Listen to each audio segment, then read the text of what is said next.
All right, weather weenies, let's talk about the updated snowfall totals for the Thanksgiving snow that's coming in.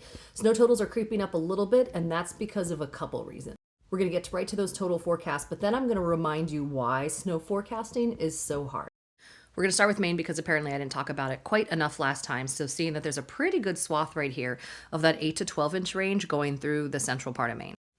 Here's New Hampshire, and here's the National Weather Service graphic for Vermont. Green screen totally not working again, so this is going to be fun. That's the forecast from the National Weather Service. I think it's pretty good, but there's a couple places that I want to see a couple tweaks according to what the graph model says.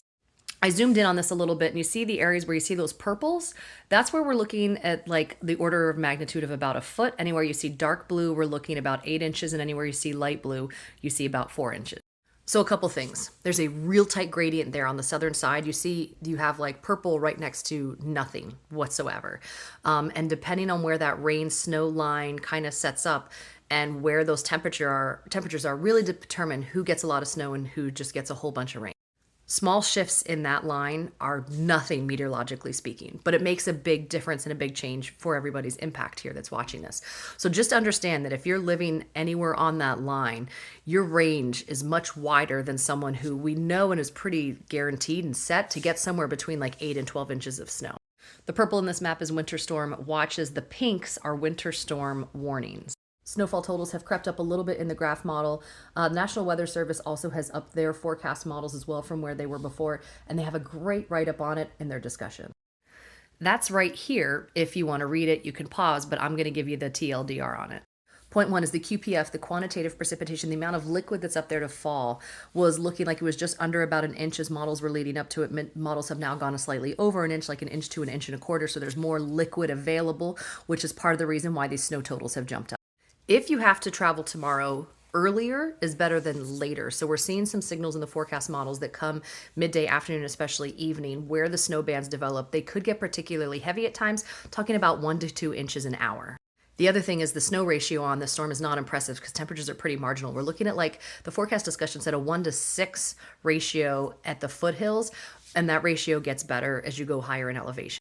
A 1 to 6 ratio means you take 6 inches of snow, it'll melt down into 1 inch of water. Typical snow ratios are about 1 to 10 or 1 to 12. So we are talking wet, heavy snow.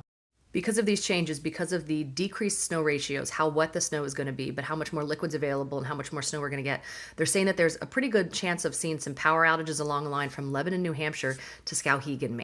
So basically all that wet, heavy snow is just going to be a lot more likely to bring down limbs, which is going to land on power lines and cause probably some localized issues tomorrow. As for timing, we're still looking at this coming in and starting to make an impact during the very early morning hours, probably mostly rain in a lot of places, 3, 4, 5 a.m. Oh, now the green screen wants to work. Okay, so, this is during those very early morning hours. This is midday, like 11:30, noonish. And then seeing it's going to be around or after midnight before this thing really wraps up. Now that green screen works, I want to go back to this map as well. So notice that you could potentially see some snow in the northwestern part of Connecticut, seeing it retreating a little bit there. I thought there would be a little bit more, and the graph models kind of pulled away from that a little bit. But also notice the National Weather Service maps right now are showing absolutely nothing in Massachusetts, nothing in Western Mass. And there's going to be parts here right up near that Vermont state line, right through here, where we're looking at a foot of snow probably pretty easily. You'll get some breaks as you get down through the valleys. And as you see, we get to the Monadnock region, seeing these dark purples again, and then extending, as we saw, that kind of stripe that goes through central New Hampshire and then goes up into Maine here. So once again, anywhere you see these purples, we're looking at about 12. Anywhere you see these darker blues, I'm looking at about 8, and the lighter blues are going to be probably about 4 inches. So I think winter storms are by far the hardest to forecast and the most interesting and most technical, because not only do we have to look at the QPF and understand how much is going to be falling and available for snow, but you have to think about what's happening throughout the entire atmosphere. Is it going to melt? At what point is it going to melt? Do you get sleet? Do you get freezing rain? Do you get snow?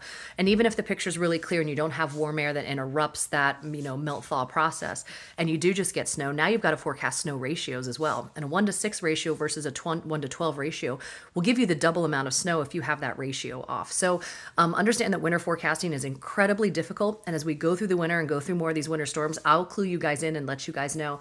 But this is why you see what look like big changes as the storm gets closer and we're able to give these updates. And all of a sudden you're like, well, hey, how do I go from 2 to 4 inches to like 8 to 12? Snow ratios and moisture. Small changes in both of those things will drastically change your snowfall totals. So So I hope all my weather weenies have a safe and happy Thanksgiving. Hopefully people don't have to do a lot of traveling tomorrow. Just be safe out there. Please, please, please. And know that I'm thankful for all of you.